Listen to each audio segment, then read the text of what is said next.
Iran targeted one of my sons. Iran tried to murder him. They tried to murder one of my sons. A shocking claim from Israeli Prime Minister Benjamin Netanyahu, who says Iran allegedly tried to assassinate one of his sons. Netanyahu did not reveal whether it was his elder son Yair or his younger son Avner who was allegedly targeted. But he said the threat was serious enough for him to push for stronger security protection for candidates running for prime minister.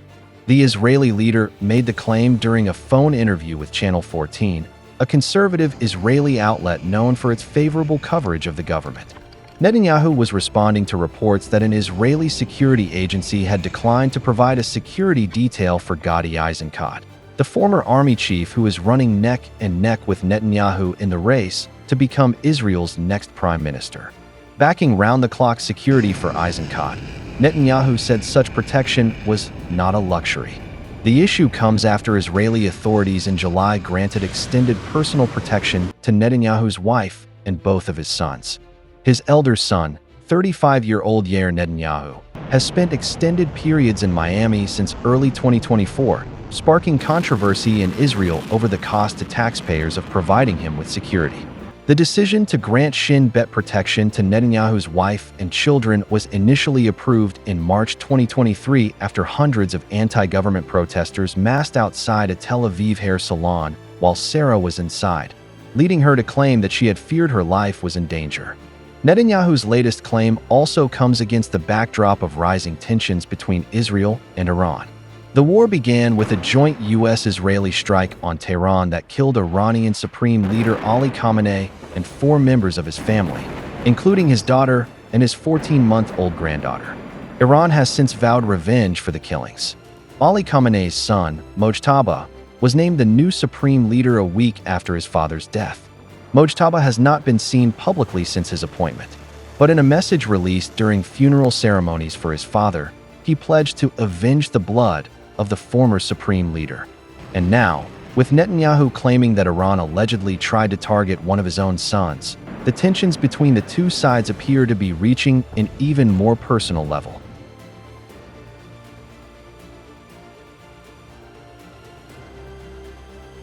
The U.S. is turning up the heat on Iran, and this time, Washington says it is going after Tehran's money from every possible angle.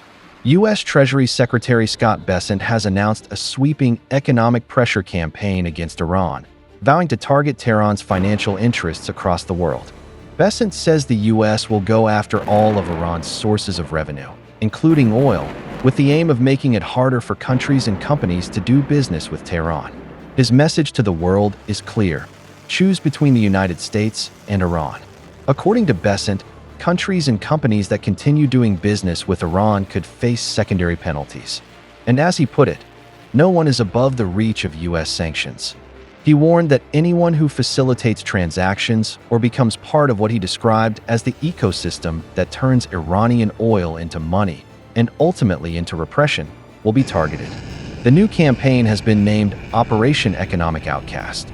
Bessent has also described it as Economic D-Day, comparing the campaign to the Allied forces landing on French shores during World War II to push back against Nazi Germany. The U.S. says its new sanctions campaign will target 5 of Iran's most vital lifelines: digital assets, technology, gold, aviation, and shipping. The Treasury Department has also imposed fresh sanctions on 60 entities, vessels, and individuals across the world. Those targeted include entities and individuals linked to the United Arab Emirates, Hong Kong, China, Singapore, and Switzerland.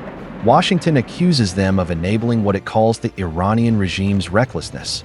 However, despite the strong rhetoric, Monday's campaign did not target any major international economic institution for dealing with Iran. Bessent says the move is meant to send a strong warning to countries and companies around the world. But Iran is brushing off the pressure. On Sunday, Iranian Foreign Minister Abbas Araghchi dismissed the U.S. campaign, saying economic sanctions against Iran are nothing new. Meanwhile, Pentagon Chief Pete Hegseth says Iran cannot handle the economic pressure, arguing that Tehran will have no choice but to return to the negotiating table to discuss its nuclear program.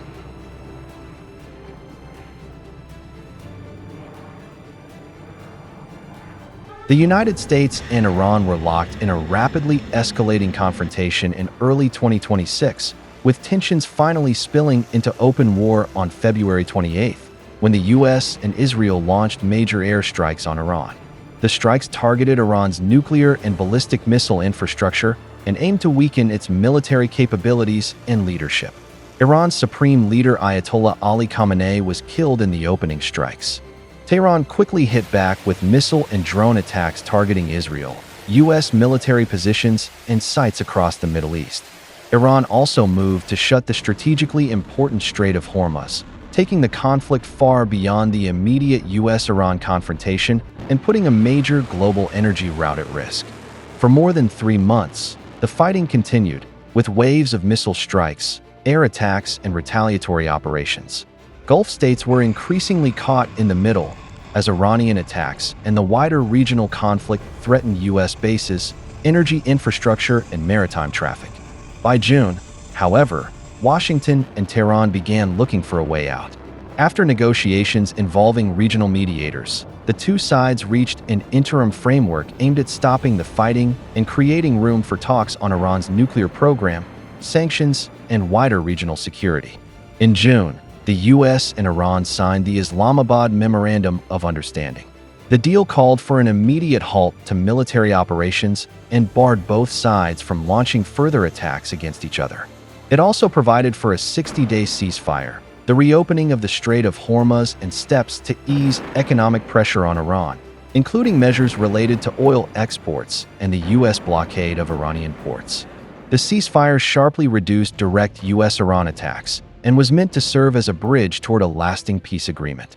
But the underlying disputes over Iran's nuclear and missile programs, sanctions, and regional security remained unresolved, and the truce soon began to show cracks. Washington and Tehran continued to disagree over the memorandum, particularly on the Strait of Hormuz, sanctions, and the US naval blockade. By August, the 60-day diplomatic window had effectively broken down. The US said it would not extend the ceasefire, while Iran accused Washington of failing to honor its commitments. Tehran has since warned that it could adopt a more offensive military posture if diplomacy fails.